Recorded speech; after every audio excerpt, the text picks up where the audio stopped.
There is always an uncomfortable moment in sales when you ask the question, what's the budget? And it's as if hell freezes over. You freeze, the client freezes, everyone freezes. They dodge the question, they go vague, or they deflect. They may say, we're still figuring that out. And they change the subject entirely. Most people assume that this is strategic, that the client is being difficult, and they're trying to hide information to get a better deal. And sometimes that will be true, but most of the time it's not. And if you misunderstand why people freeze around budget, you end up pushing for an answer at the exact moment they need to feel safe to proceed further. That push, it can then repel. And the truth is that the most common reason clients don't reveal budget is because it's a status question. If someone is used to being seen as successful, high spending, established, admitting a smaller budget can feel like a status drop. They're not thinking about your offer. They're thinking about how they look. If their budget is lower than what they would think someone like them should spend, that creates internal tension. So they protect themselves. Why wouldn't they? And this is exactly why hiding the budget isn't usually a devious negotiation tactic. It's a reputational reflex, so to speak. The more someone cares about image, reputation, or perception, the stronger this reflex becomes. But people who are still building, they're still proving themselves. They're still sensitive about how they're being perceived. Often they're the ones who are going to experience the budget question as very emotional, or I would rather like to say emotionally risky. Seasoned business owners, they're often more relaxed about this because they've had enough conversations to separate their own identity from their spending. We should talk about what happens in the brain. And it'll sound like a bit of a repeat because I've explained it already, but I'm going to explain in the brain terms. So when a question feels emotionally risky, the body reacts first. The emotional center of the brain becomes more active, the prefrontal cortex, where logic and the numbers and the planning live, it becomes less engaged.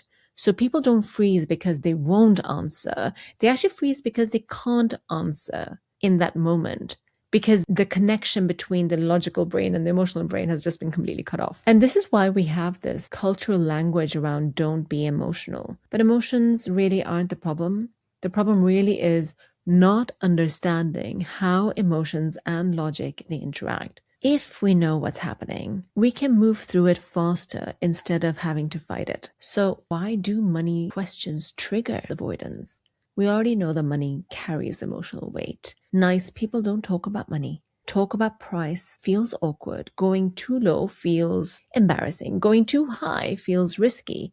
They're probably going to wonder whether you'll use the full budget, even when you don't need to. There's also the fear of being judged, fear of being taken advantage of, fear of being locked into something they may not want to commit to. And then there are people who withhold budgets strategically. That, of course, does happen. But even then, it's about self-protection, not manipulation. It's interesting, right? Because the UK polling from the Mental Health Foundation found that over a third of adults, they feel anxious about their personal finances. And around 10%, they feel hopeless. Money questions are directly linked to the emotional distress and avoidance. Neurofinance research also shows that under financial stress, the threat systems in the brain becomes more active, while planning and reasoning systems become less accessible. So when budget questions are asked in a high-pressure or performative environment, people don't open up. They shut down. And if the sales environment already feels pushy, their brain goes straight to habit and to defense mode. So what does this mean for selling if you assume that budget resistance is a strategic move? You'll probably respond with adding more pressure. But if you assume the opposite, it's an emotional protection, you're more likely to respond with leadership. This is the difference. Remember that they're not trying to win by refusing to share the budget. They're just trying to feel safe. And not sharing the budget makes them feel safe. So ask yourself, have you established enough structure, clarity, and trust to be able to have this kind of a conversation? And I suppose this is the reason I created the co-creative selling model, because sales conversations don't work when they're forced. They work when they're co-created, when the environment feels safe, when the client understands the context, when there's no sense of being trapped or judged. Budgets often emerge naturally. Sometimes the budget already exists, sometimes it doesn't. But even when it doesn't, it can be formed through the conversation.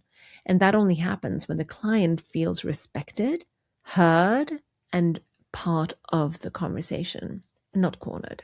So the next time a client freezes when you ask about the budget, don't assume they're being difficult. Please assume they're protecting something, and you'll have an easier job to actually lead that conversation. Please don't push harder. Lead the conversation in a way that makes clarity possible.